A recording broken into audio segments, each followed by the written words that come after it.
For this segment of our training, I went back through and came up with pretty much just a list of issues that I've seen multiple times.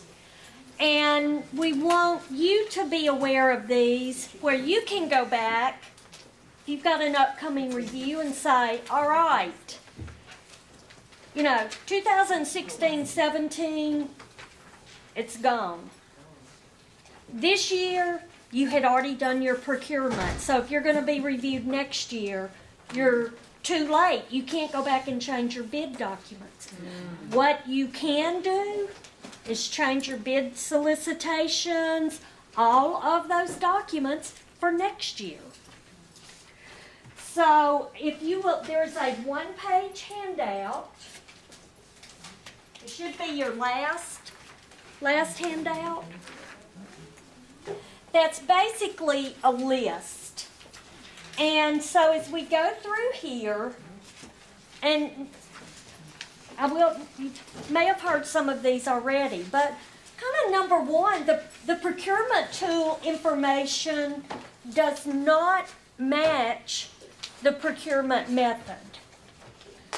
I've had people list their small purchases. They had no small purchases.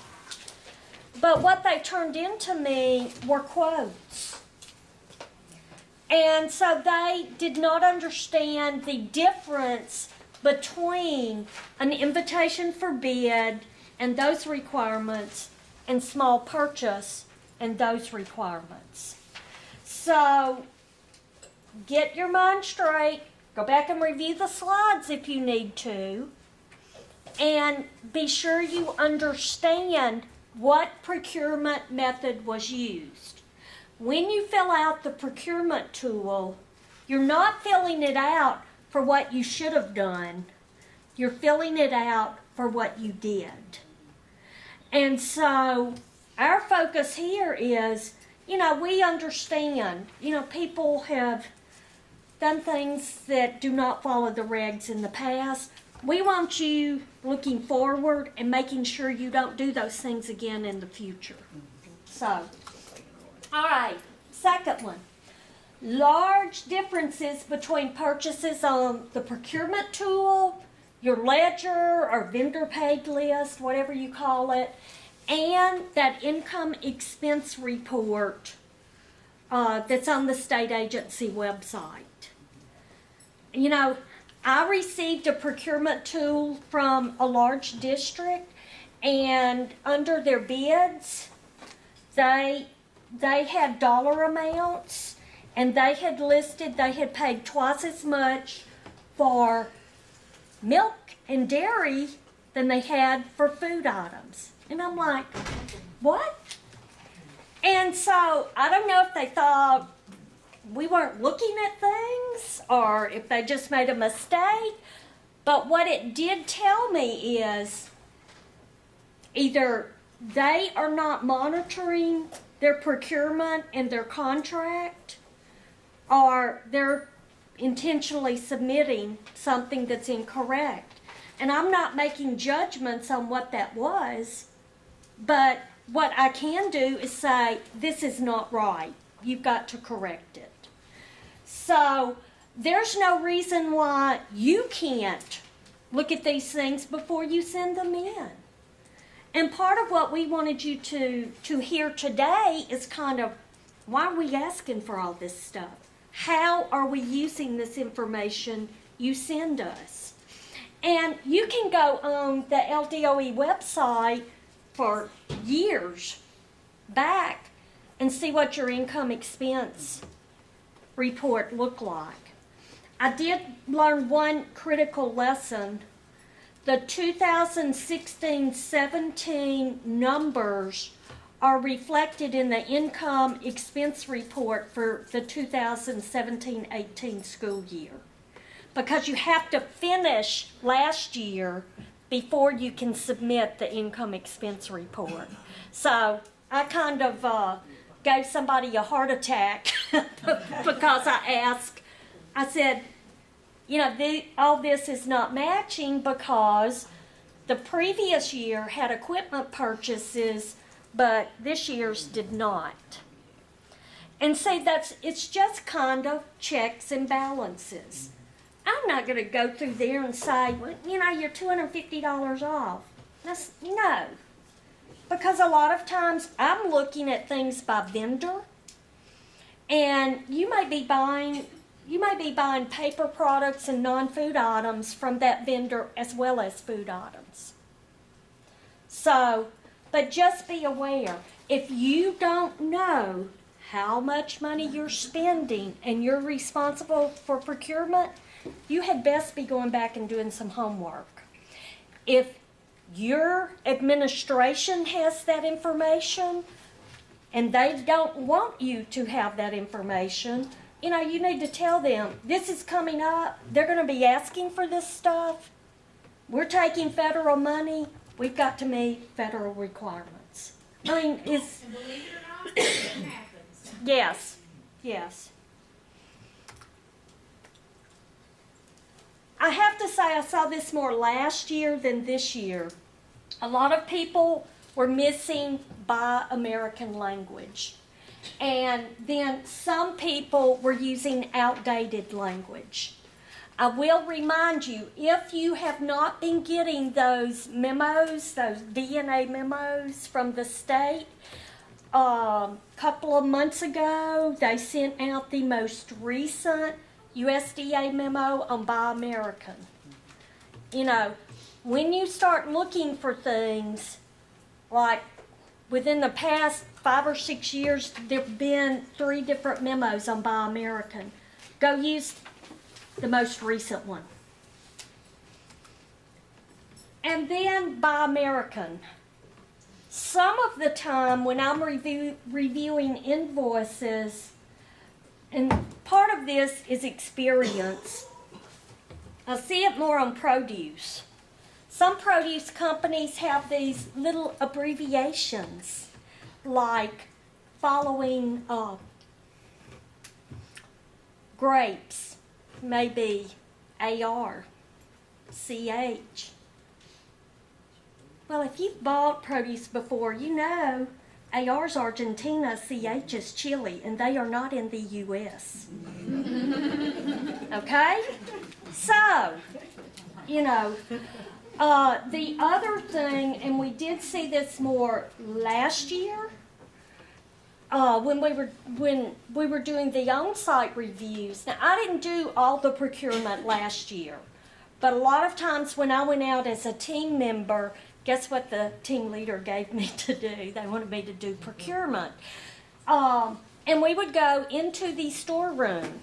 And even though I'm not going out, the on-site people are going into your storeroom and they are looking.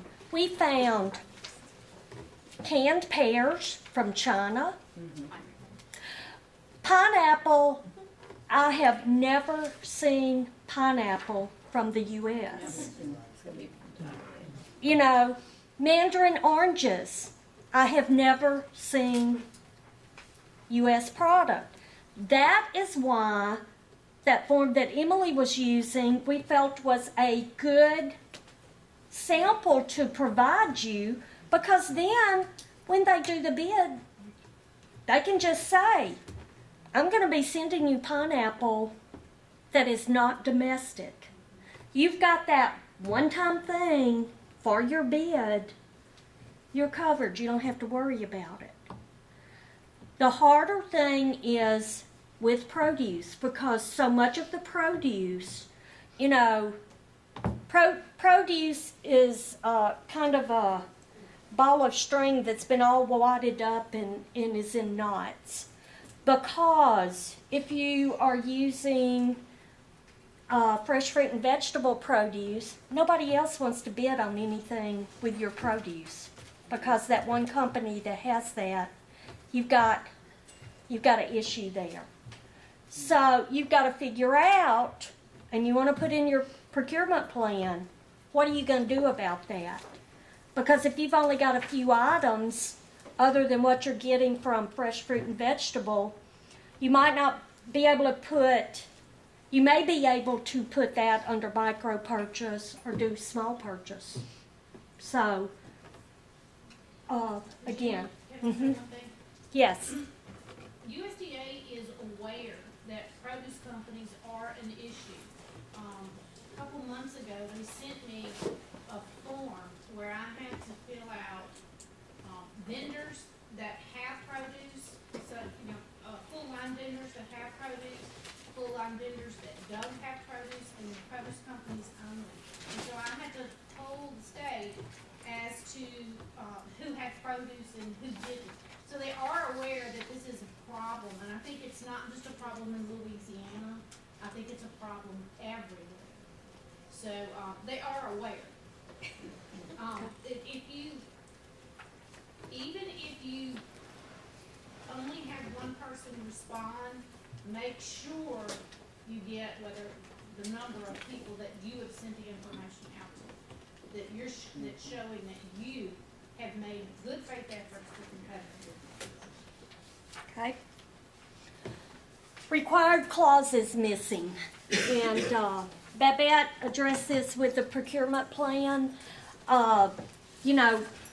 If you want to leave those in that don't apply, and our question to USDA was, well, if you've told us that we can't use these funds for construction, why do you even put these clauses in here?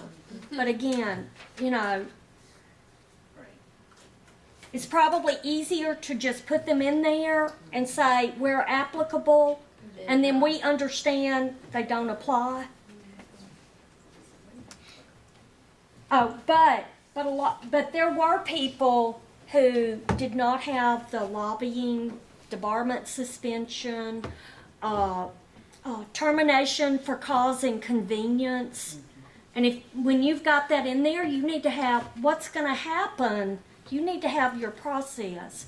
If you're going to terminate somebody, let's say you're going to terminate your milk bid because they are constantly bringing you outdated milk, the cartons are dirty. How are you going to terminate that contract?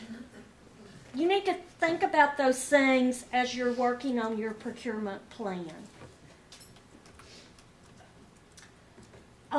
You say in your bid solicitation documents that all of these certifications have to be signed and turned in when they submit their bid, but when I ask for them, they're not there.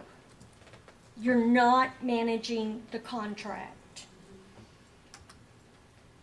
Micro purchases without equitable distribution of purchases. We've talked about that. I jumped ahead on that one. A small purchase without specifications or quotes on file, or I'm going to tell you, I don't see a whole lot of small purchases that are food items, but if you're doing food items under small purchase, make sure you have specifications and you include Buy American if it's an agricultural product. And so there we've got that separate. Escalation, de-escalation for your dairy products without documentation of those price changes on file. And then some people are wonderful. Somebody sent me, they had it all in one spreadsheet, month by month. And then they could look across the whole year and see how their prices went up or down. So, that one was worth a commendation on the review.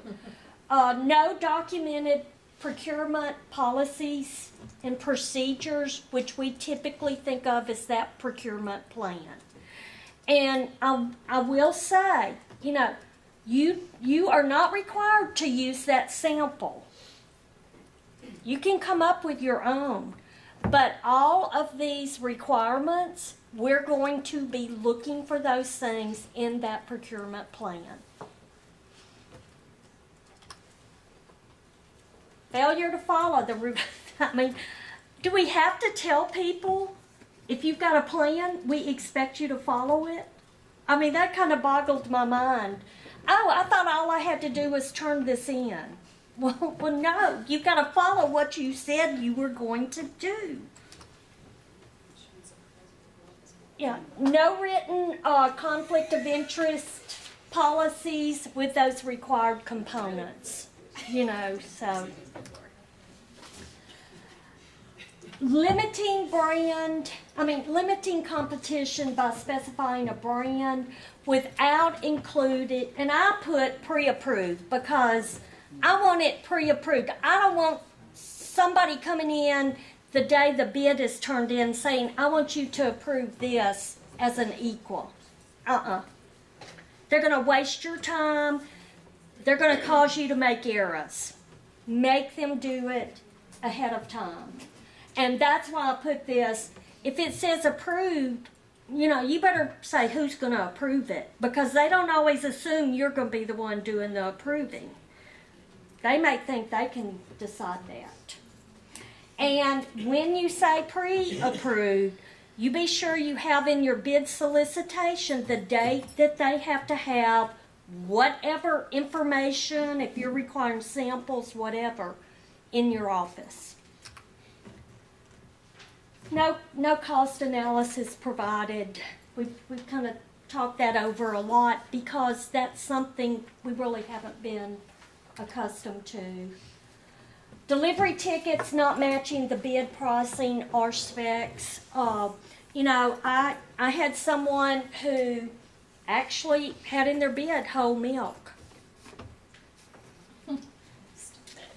How many people take what's been used in the past and just change the dates and never read it to see what it says? That's what this SFA had done. And then the specifications kind of thing. We had an SFA who had wonderful language, all the documentation, the signed certifications on Buy American, but when we went and looked in her pantry, she had pears from China. She didn't know it, her manager didn't know it. That's contract management. So, you know, you think, my gosh, how am I going to have time to do all of this? You start and then you continue to build. The people who we see that have kind of the top procurement practices and procedures, they didn't do it overnight. They put a lot of work into it over the years. And the thing is, they were doing this because they knew the requirements. It's long before they ever thought they were going to have a procurement review. And it's that old adage about, you know, what gets inspected gets time spent on it. And so we're kind of in that boat with procurement, and because we're required to do the procurement reviews. Unallowable cost. I don't go looking for this, but when I look at the ledger and I see so-and-so restaurant, kind of like, why would they need to be buying something from a restaurant? Now, let's say if it's pizza, you know, might do that. Why are you buying from Crawfish Boil City? You know, go do your reading about allowable and unallowable cost, because Christmas parties, Christmas decoration, employee meals, those things are not allowable. Let me say, there are very limited cases where you can pay for meals for your employees, outside meals. Go do some reading on that. I'm trying to, Babette, can you think of some other examples on the unallowable cost? Trying to think of one we had just recently. Yeah. Gift cards. Gift cards, that's right, yeah. Gift cards. Oh, not with federal money. Now, if you are not a public institution, if you are a private institution and your administration wants to pay for that out of their administrative funds, fine. But they don't need to show up in your cost center, your number, your account for child nutrition programs. If they do, we're going to make you back them out and show a credit.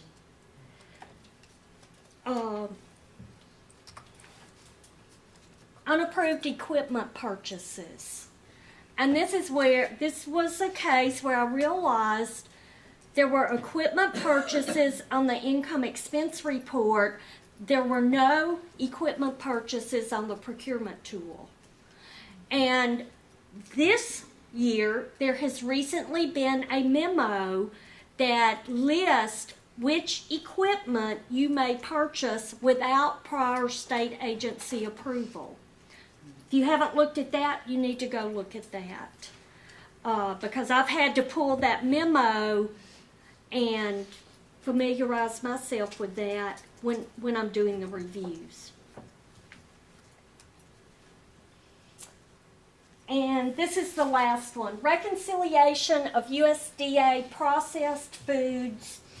And, overall, a small percentage of SFAs are doing processing.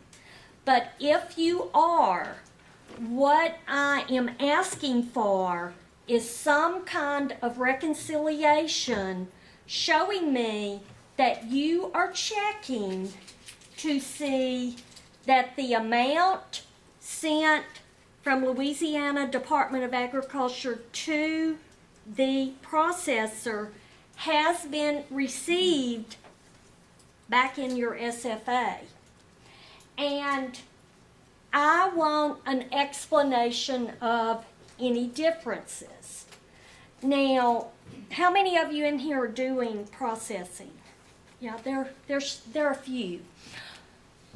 You can get reports from MAC. You can go online, you don't even have to ask them. You can go online and get a report that shows how many pounds were sent to the processor.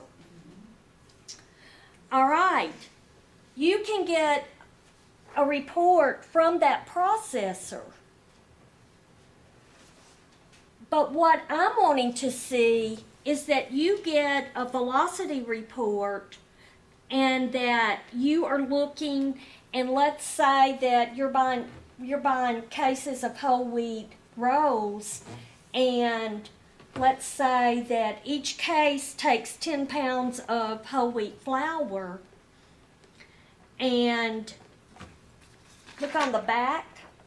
I did a little form. You do not have to use this form. What I want to know is how many pounds were diverted to that processor, what was made, how many pounds of that product does it take per case, how many cases did you get back, and what's the difference. In this example I gave, it was 52 pounds. And so you've got, did you know, okay, if you didn't have some, if it wasn't duplex, let us know. We've got extras in the back. I want some kind of explanation. If it is less, let's say this was, you had 5 pounds left over, that is a negligible amount. You could not get another case. But I want to know that you're looking at it. After talking to Mac, he is making sure that if there's any left over, the state is getting it back. But Mac doesn't know everything that you've received. And he is not responsible for monitoring what you receive. You are. So this has been one thing that I have to say, we had to do some thinking about, okay, what are they really asking for? And then I had some SFAs who sent me the 2 reports, but they didn't do the comparison and show me that they understood that they got all of the pounds back that they did. Now, like Emily, you have your own mechanism, but you're checking it. So some people, they ask me for an example, and I like Excel spreadsheets because I make Excel do that math for me. And then I could deal with this. Some of the requirements for the processing are kind of time intensive, and I think part of that is why a lot of people don't do the processing. They're happy to get the brown box commodities from MAC and not have to deal with an RFP or a bid to get the commodity items processed. All right. Any questions about the reviews, about things we've covered?